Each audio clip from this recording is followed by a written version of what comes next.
He'd heard that Eno was supposed to be doing the soundtrack for a video like that, if not the same one.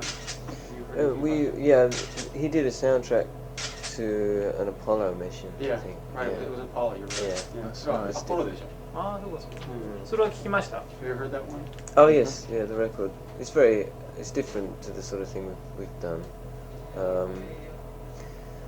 It's funny because that album has a kind of a slight South American, I mean like mid South American, what's that? Where like Texas influence, you know, it's like run guitars and steel guitars with ambience, which is quite strange. And it was quite a good album, nice effect. 意識するなんてことあったかな、そのイーノの作品を。Had you had that in mind, what Eno did when you were making yours at all? Did that have any effect on you? No. Our approach is different, I think.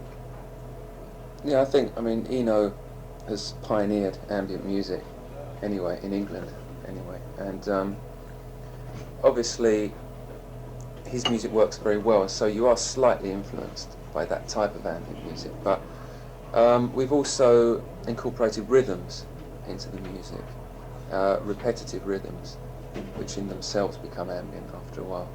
So there's more variety, I'd say, in this.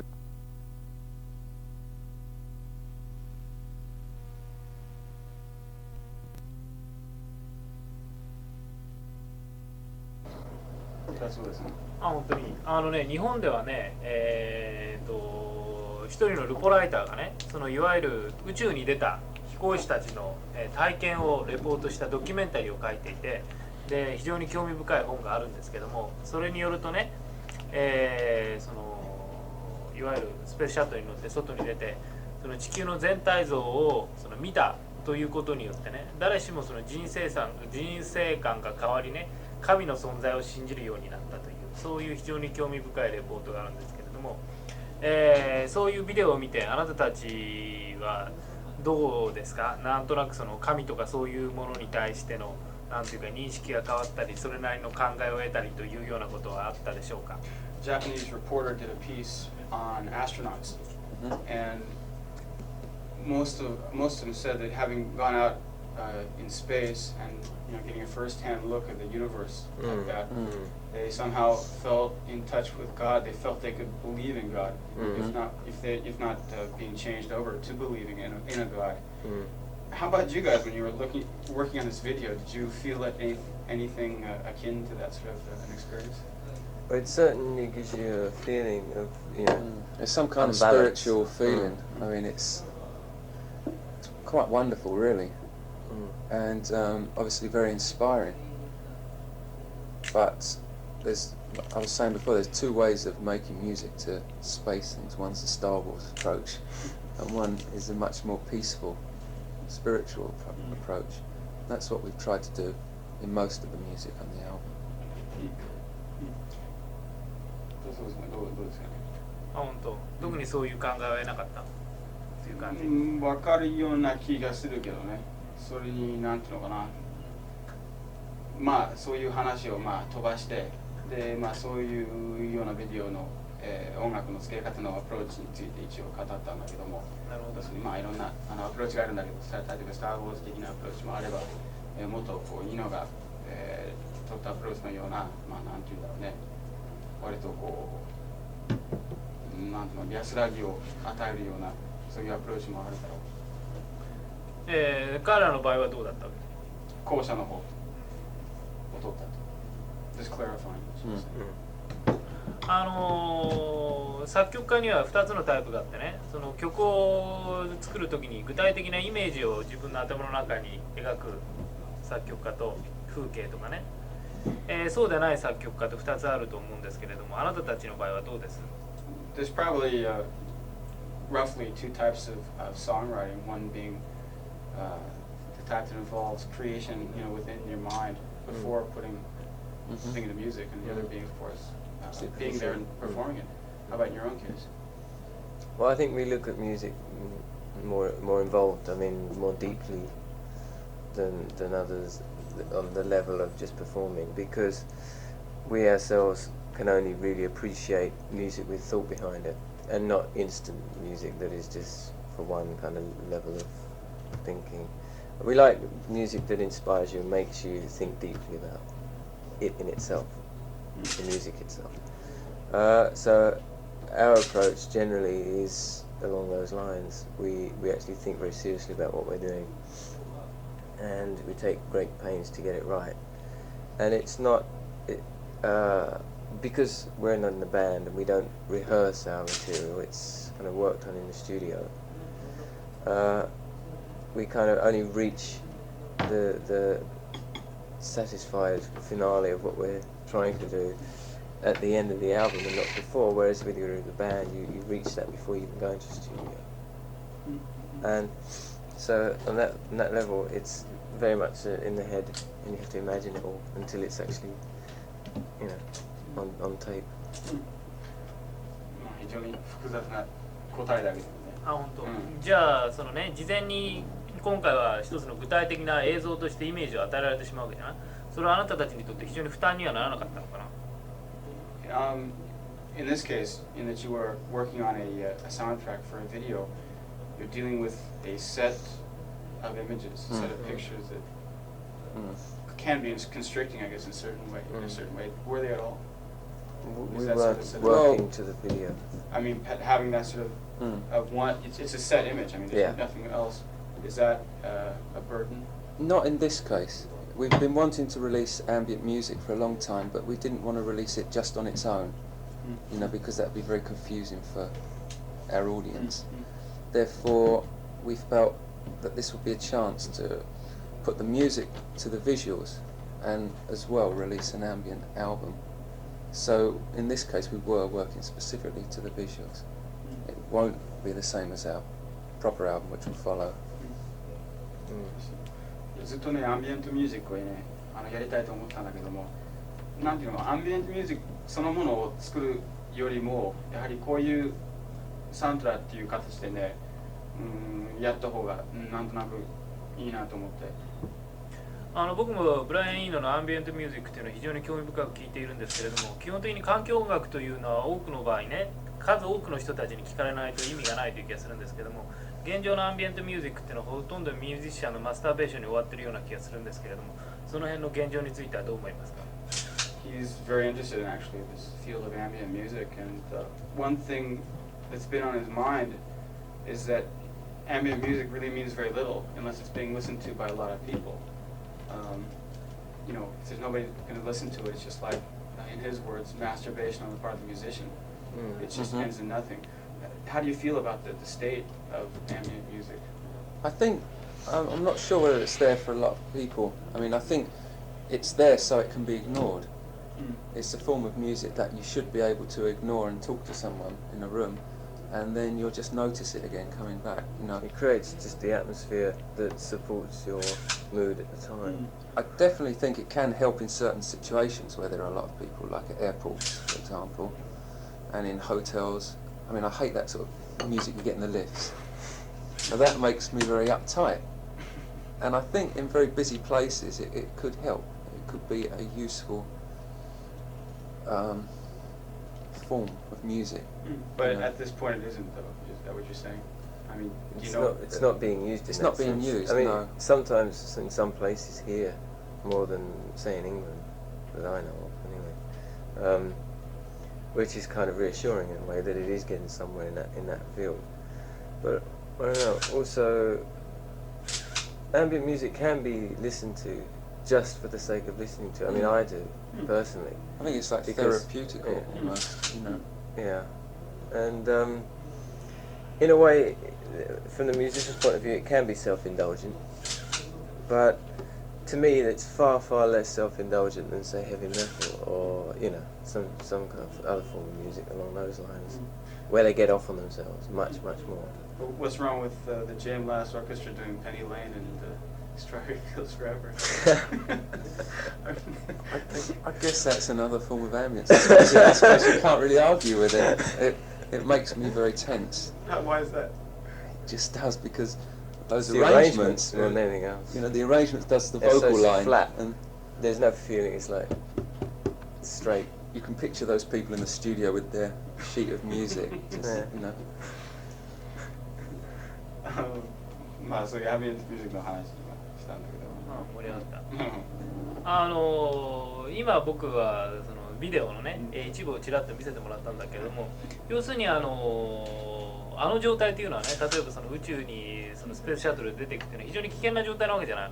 である意味でそれこそ「スター・ウォーズ」ではないけれども非常に緊張感となんとかその命がけのそういうような状態でもあるにもかかわらず、彼らがそのね非常に安らぎのあるアンビエントミュージックを音楽をつけたということからも分かるようにね、映像そのものは非常に安らいだものになってるわけで、その状況と実際の映像とのこの裏腹な関係というのをね、君たちはどう思うかね。どう思うかって、非常に興味深いと思わないかね。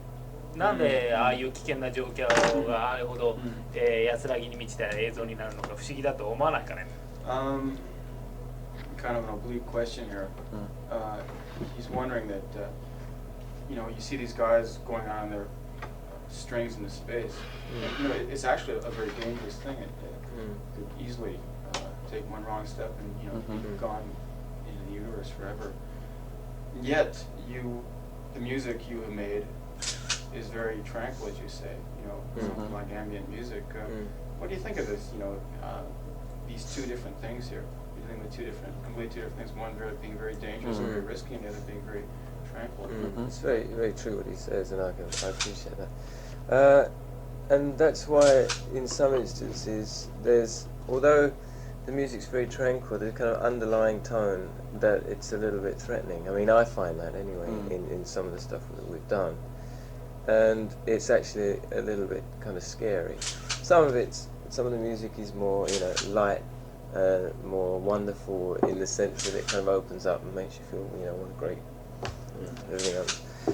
And in another sense, it's kind of that we use like sounds that in a way kind of make you feel uneasy in the sense that they got a kind of, it's like having an engine noise running around your head that makes you aware that you're not just listening to music, there's something underlying there. That's right, we sampled sounds from inside the shuttle itself, very mechanical sounds, and we put those into a keyboard and treated it slightly.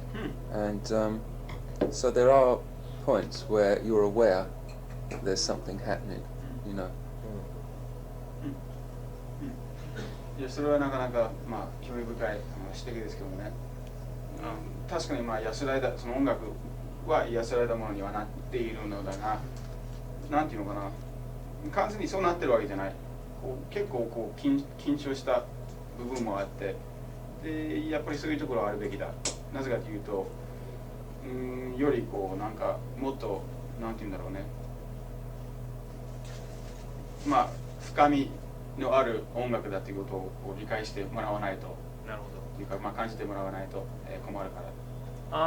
いろいろな最近はその日本ではオーディオビジュアルと呼ばれているんですけれども、映像のついた音楽というのを我々は最近たくさん見る機会が多いんですが、おおむねその映像に音楽が従属するというか、そういうパターンがすごく多いわけですね。要するに映像がまずあって、でそれのまさに BGM として音楽があるという。で実際に見てると映像の訴求力というか、映像のなんていうか我々に与えるインパクトの方が強いという、そういうパターンが多くて、今回の場合もまず映像があるという形で音楽が作られているわけなんですけれども、そのような現状に対してどう思いますか？ He is exposed to a lot of these, you know, audio-visual projects in which you have some sort of a picture and then music to go along with it. And in more cases than not, it's the visual side that presents the greater part of the impact, whereas the music is sort of something stuck on. How about in your own case? What do you think of this? What would your philosophy or approach be? Well, we personally don't have much appreciation for videos, promotion videos, because it knocks the substance out of the music and just gives you like a presentation on a totally different level. And you lose imagination, you lose your own imagination for the music you're listening to. It can do less for you in that sense. And music in itself is strong enough and can be, you know, good enough for people in that way. And I don't see the necessity to always associate like promotion videos with you know, an audio. What about the other ones, like similar to the ones you guys worked on? Well, that's different because we're not promoting ourselves for a start. We're putting music to something that really happened, that was a bit of history, and that affected everybody in one way or another. And we're not indulging ourselves. We're not, apart from the musical side of it, we're not actually promoting ourselves. We're not putting our faces on the front of the video cover to try and sell it as us, because it's a documentary. Yeah. It's like doing a score for a film or something. Why were you chosen in the first place? Was it something you tried to get into, or they just approached you? I think they were aware that we wanted to do that kind of thing. We've also had a lot of problems in England because we've had a lot of business problems. We've changed our management recently, and it's been quite a frustrating time for us. But because our situation is clearer out here at the moment, we really wanted to work on something. We really wanted to get down to some work. And like I said, it's because of the ambient music, we've always had that and wanted to use it. It was quite fortunate, really. Victor asked us to compose for this. And it's basically something you're satisfied with? Yeah, I mean, I'm satisfied time with the video, yeah. But obviously because of the time limit, we've never made an album so quickly, so, not... From a video point of view, I mean, when you have the visual side of it to kind of back it up, it's fine. But as an album, it must be appreciated that it's taken from the video and it wasn't worked on as an album as such. The time given to it wasn't as much as we would like. あなたたちはこのビデオと音楽がくっついたこの作品が一体どういうような状況で見られるということを想像しますか? How do you think this thing is going to be viewed? Who's going to view it and under what circumstances? It's going to be mixed. Very mixed. I mean, I imagine the video will probably sell to a lot of people who are just interested in space, just who never have heard of us. On the other hand, the soundtrack album will probably, our fans will buy it. They may be a bit confused. This is why we're doing these interviews, to try and explain that this was music written for something else. It's not like our first album. Does the shadow of being former Japan members hang over your head? Because, I mean, let's face it, a lot of the popularity in Japan, the country was due to the good looks of the band. Well, that's the visual side of things are important here. Does, like I said, does that hang over your head though at all? Something you want to... No, it's not a bad reputation, actually, because it was, I mean, it's more like a scholarship, the whole, music thing. And it was an education for us. In what way?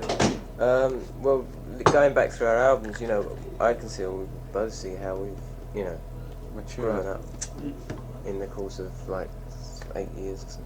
Not from the music and from the covers alone. Yeah. We had no control over them in the beginning. So, in that sense, it's not, when people say, oh, you're a Japan member, will you sound like Japan in your next album?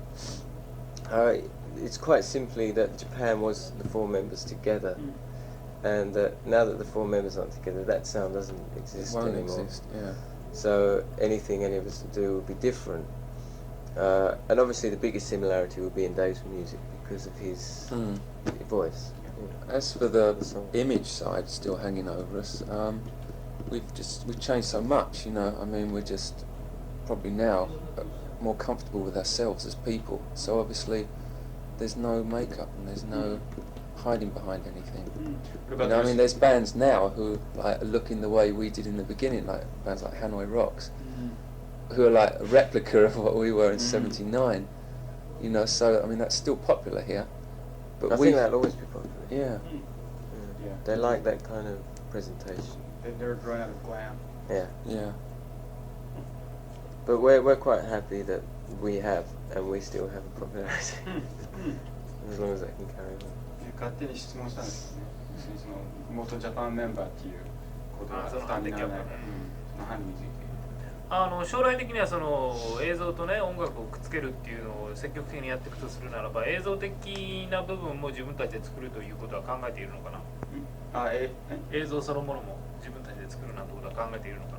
in working in this field, I was wondering if you have any ideas about putting together a visual project on your own, as opposed to simply the music. Well, obviously when we release a single next year or something, there'll be pressure on us from the record company to make a video, and obviously they'll expect something along the lines of MTV, you know, but we can't do that. We can't put our faces, you know, on screen for all that time, because that's got nothing to do with the music, you know. I Some mean, people leave themselves out. we'd like to direct ourselves, and we'd like to make something more of it, you know. We'd like to complement the music with visuals. Because if people just see your face, that's all they're going to connect with when they hear the music at home on their stereos. I really believe in keeping your stereo system separate from your video system. What did you think of David's video there? Red Guitars, was it? I like that video. Imagery was good. It wasn't too. I mean, although you know he appeared in it quite often, he did try to break away from that. He didn't even That's right. sing it, you know, except for a line here and there. And from an image point of view, it was good, and it was watchable for me. But so many videos these days aren't, because it's like some guy performing his song in, you know, an unimaginative way. I mean, he got that video played on Top of the Pops in England, which really was so different from everything else that was on there. It was quite an achievement, but he'll never get it on MTV. Well, because it's never made the charts in America. But even if it did, I wonder. You think so? I wonder whether they'd show I something see like that. that. Yeah. I don't know. Maybe they would. Yeah. But of course, that's not the sort of music that's going to be in the charts in the States anyway, is it? How about in your own case? Let's set the record straight here. It's just the two of you together in this one project, or Yeah, it's just we'll be working as a duo anyway. and then once you get all the ideas together in the studio booked, you're going to hire other musicians to come in. That's right. Yeah. Any ideas about who? Well, we want really, on one side, we want to find and discover new, inexperienced, interesting musicians. And on the other hand, we have a selection of musicians who are very experienced and technical. So hopefully we can find a blend between the experience and the inexperience that will make an interesting combination. How do you go about finding the young and experienced musicians? Well, there's so many new bands in England. I mean, there's so many people Maybe interested in you can starting up. audition people. I mean, they do that, and you know, you can go see bands and see someone out there that has got his own technique. It's interesting. It's not fun to do. It's not fun to do, but it's you know, it's necessary if that's what you want. But wouldn't a member in an up-and-coming band just buck your refusal? I buck your offer just by saying I'm busy.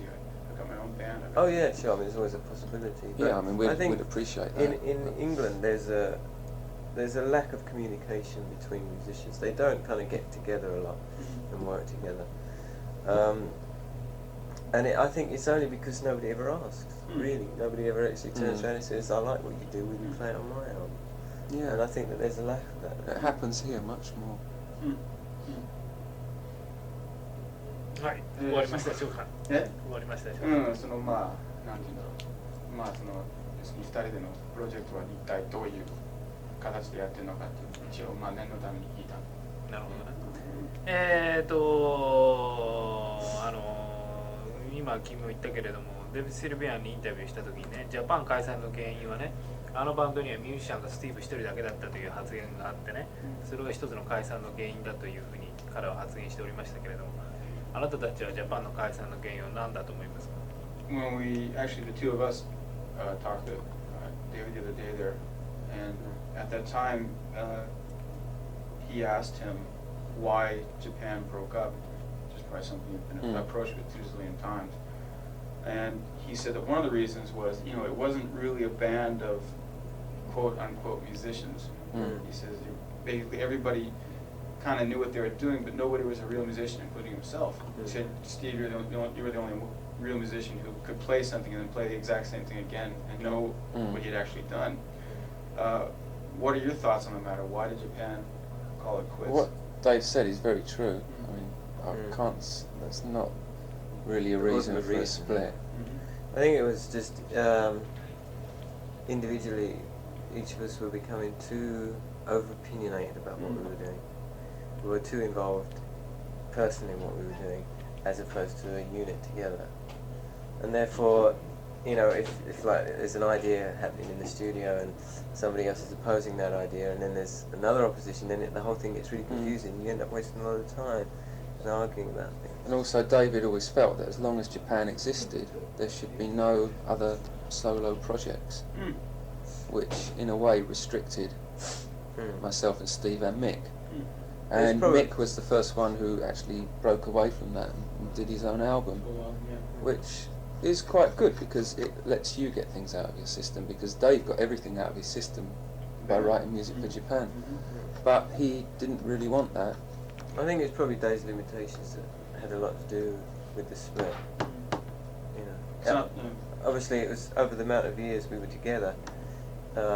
We didn't really question it because we kind of all fell into that way of working. And it wasn't until later on that we all each individually wanted to do other things, and Dave couldn't accept it really more than anybody else. So it sounded like he basically was at the reins and he didn't want anybody else to. Kind of like that, yeah. When it came to songwriting, anyway, especially, he considered himself the most confident and the most versed, and therefore he didn't really want it any other way. It's ironic that the band did break up right as, you know, critical acclaim started coming your way. Yeah. And you did become regular members in the charts there. Well, it's good in a way, because obviously it would have been very difficult to do another album after that because of the situation. You know, we would all wanted to have written songs for the album. But hadn't you thought about, let's say, well, you know, things are getting a little bit tense here, and, you know, it's not really something I like that much, but hell, you know, we're doing this well, we could have like a #1 hit out by next year. Maybe we should, you know, try it for just one more year. There wasn't any thought. We could have, but you see, a lot of people put the credit down to David. And in actual fact, the three of us had a lot to do with the arranging and the production of the songs, because David would only ever come into the studio with a very sparse chord structure, and we'd take it from there completely. So, also we were a bit fed up by people's thoughts about who really was behind Japan. You know. I don't think there's really any consideration of just staying together for the, you know, for the fame and fortune. I mean, we'd already kind of half decided to split up a year before we did, and you know, it was only like, oh, let's do the last tour and then, you know, and the last album and the video and the book, and it was like a way of finishing. You know, it was kind of accepted well in advance, and after that last tour, you know, we became more successful and sold more records, but we'd already decided that that was going to be the last one. Why did the two of you break off along with Nick Carn? And then, you know, aside from the vocals, Japan would have pretty much stayed intact, because it was basically the rhythm section and, you know, David's voice. Well, I think that for us anyway, it was a four-way thing, and four-way, I mean the two of you, Nick and David. David, yes. And we couldn't pretend that we didn't want to keep the name, because the name was the four members, and I think we all thought that. We all felt that. And we all went our separate ways, and it was only about 6 months later that me and Rich decided to work together. And Mick has now joined up with Peter Murphy. That's right. You see, our ideas on rhythm are very different to Mick's ideas. You know, I mean, Mick is a really great bass player, but he does what he does, like you'll hear on his new album. And for the type of construction of the song we wanted, it would be too much of a conflict, wouldn't it? And I don't think he can play that way either. He's very stylised, and he's quite busy. He's quite a busy bass player, and although we, you know, made a lot of good sounds together, it's not the kind of bass playing that a bassist is used for. If you know what I mean, it's not a bassist's job to He's do a what soloist more, you know. And I see more of a need to use a bass player as a bass player, and not a soloist. Bassists should play and not be heard. Be felt, yeah. デビッドにも同じような質問したんだけれども、そうやってジャパンをやりながらいろんなことを学んで結局解散してしまったんだけれども、今もう一度ジャパンを再結成したら非常にうまくいくと思いますか？過去のその失敗を学習しながら。 This is another thing we asked David. You know, you spent many years in Japan, as you said, learning things, and couldn't you get the band together once more and not repeat your mistakes the first time around, and you know, make a better go of it the second time? That would be possible. Well, What did he say? I think this time he said it wouldn't be possible. Yeah. No, I think it kind of admits defeat, really. It Oh, really? means, yeah, it's like you finish one project or one way of life, in fact, for a certain amount of time, but then you're going back to it. It's like, Well, you're going back and doing something different. oh now. yeah, you're still as a musician, you're still heading forward, but you're relying on people that you used to rely on and that you've grown away from, independent of, and I don't know. To me, it would seem like almost impossible for that to happen because I don't know. We functioned on very much a close friendship level, and you know it's different now. We're still friends, but we don't, you know, Don't spend all every the day time together. So I don't see that as being very possible. かなり密着した形で頼り合ってただけに再結成するっていうことはもうそのなんていうの敗北を認めることになるから。なるほど。そういうことでやった。また最初の質問に戻るんだけれども、ビデオの質問で非常に美しい映像だったんだけど、もしも、あなたたちにあのようなそのスペースシャトルに乗る機会がね、近々に与えられたとしたらあなたたちは志願しますか？ He actually saw the video you guys worked on, and he said it was very spectacular visually. He's wondering if you had a chance to actually ride in a space shuttle of that sort, would you volunteer? Personally, no. I would like to. I'd like to experience that. I mean, Steve is claustrophobic, so Oh. it would be the worst thing in the world. Out Out of the world. Yeah. Yes, I couldn't do it. Huh. Just what, acrophobia, fear of heights? Claustrophobic. Claustrophobic. Claustrophobic, can't take Yeah. any shut in. I mean, an aeroplane's about one, isn't it? Yeah, and that doesn't last too long. I couldn't stay in the space shuttle for a week. ああして宇宙開発は非常に不毛だと、いわゆる軍事的な目的のみに使われているだけだという説もあるんですけども、そうした意見に対してはどうですか？ These days, a lot of the space technology, if not all of it, is just being used for the purpose of developing weapons for war, developing war techniques. What do you think of this sort of development? It seems like they're making all those movies come true. It seems like they follow the trend of the movies all the time. It's quite really space age. leaves you with your mouth open. Can't believe it, but it's scary, really. It's quite scary. I don't know. I mean, Quite. if something like that happens, it's just going to be over, isn't it? So quickly. I think people spend so much time protesting against it. It'll either happen or it won't, and we won't know much about it when it does. 今あなたたちに100億円あげますから好き勝手なオーディオビジュアル作品を作りなさいと言ったらどういうものをあなたたちは作りますか？ He said if he were to give you $40 million to produce the video of your choice, or any sort of visual project of your choice, what kind of thing do you think you would make? I'd make a movie. Really? Yeah. Full feature length Yeah. film. Yeah. Yeah. To think a lot. That would be great. Along When what does he line? want to give us the money? Well, do you take checks? No, like what type of thing though? Have you ever thought specifically the ideal? Well, I mean, there are a few films that you know inspire me that I really like. You know, I think Orson Welles was a great director, and I think you know if you find the right story, the right screenplay, and everything, then you get it made. I'd love to do it. Or do you have any like ideals in mind that, for example, what movies have bowled you over? You say what, like Citizen Kane? Trial more than anything else. Trial? The trial by Orson Welles. More recently, Diva. It's a great Diva. Oh, Diva. Yeah. I said Devo at first. Yeah. They did good videos though. Yeah. But, Nostalgia's a good film.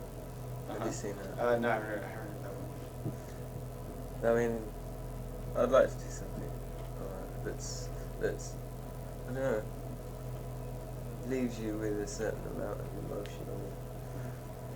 It's a funny thing that, musicians, especially pop rock musicians, have always had a real love for the cinema. However, that's never really been, it's always been sort of a one-way thing. Mhm. When a movie director tries to make a film about music or rock, it becomes a Streets of Fire or, I know. an equally horrible type of thing. Yeah, also with the film companies don't approach musicians enough for their film scores. They work with established classical, composers. That's because music or rock music is looked on as the lowest art form. I mean, it's fine to be a painter or a sculptor or It's just not a romantic. designer, but a rock musician is looked on as, a really poor kind of unintelligent person. Still a blue-collar bit. Yeah.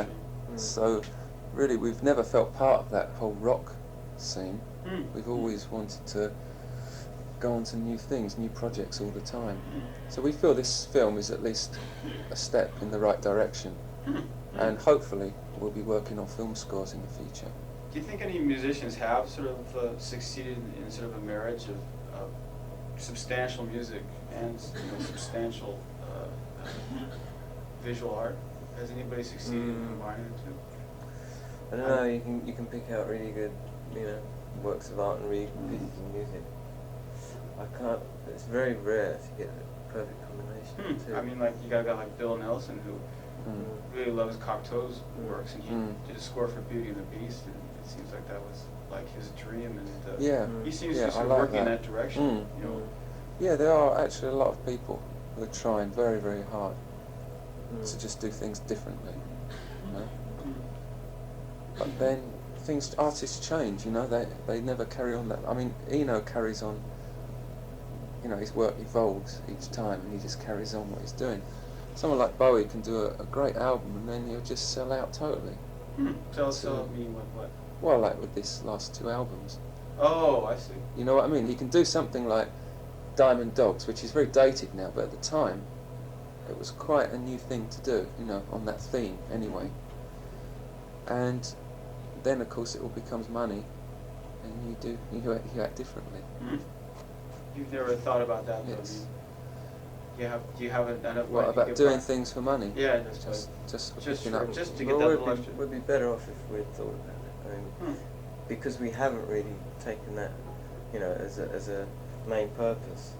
We're not, millionaires, far from it. And I don't think that I find it difficult to believe that we could be, because of our attitude is not commercially minded enough, really. Do you think everybody who sells millions of records is commercially minded, or is everybody? There are a few exceptions, very few. Like, who would you think has maintained their integrity? Well, someone like Laurie Anderson's had a #1 in England, and she's far from commercial. Yeah. But her sound, her approach, is to people's ears commercial, and she's found a way of combining the two. She could have. It's probably quite difficult for her, but she could have another hit single.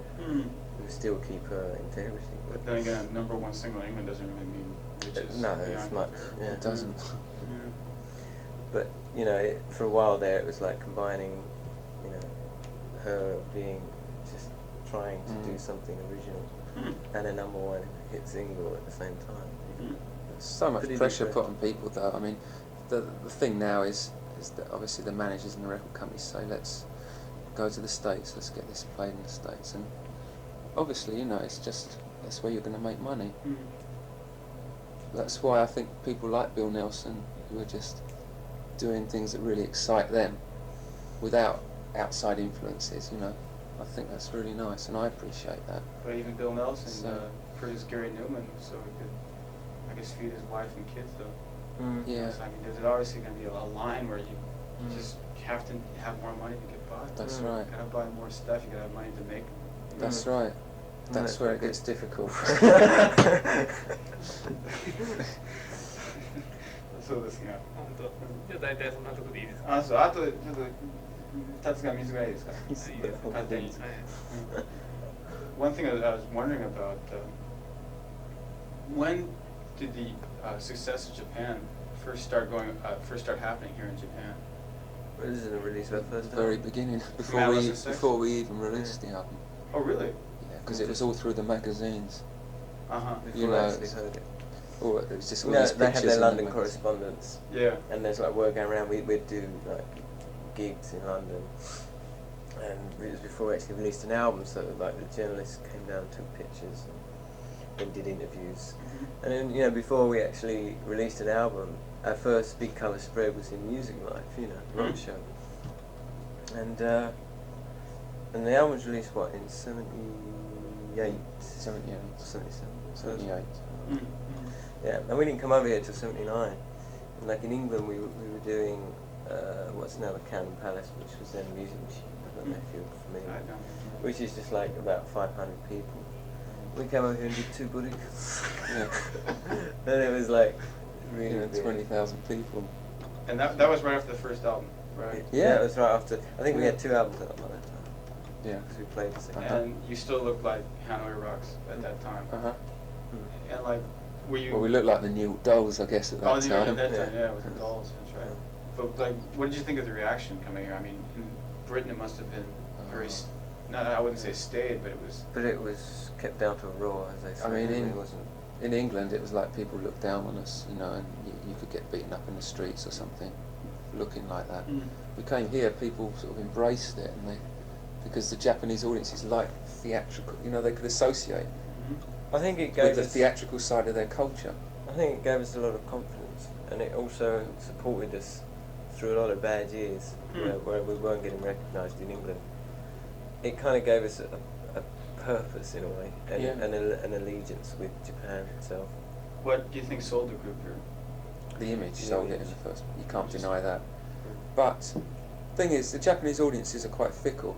And normally a band can come over and do a tour, maybe 2, and then they don't Start come to over lose anymore. it. But we kept that going for 6 or 7 years now.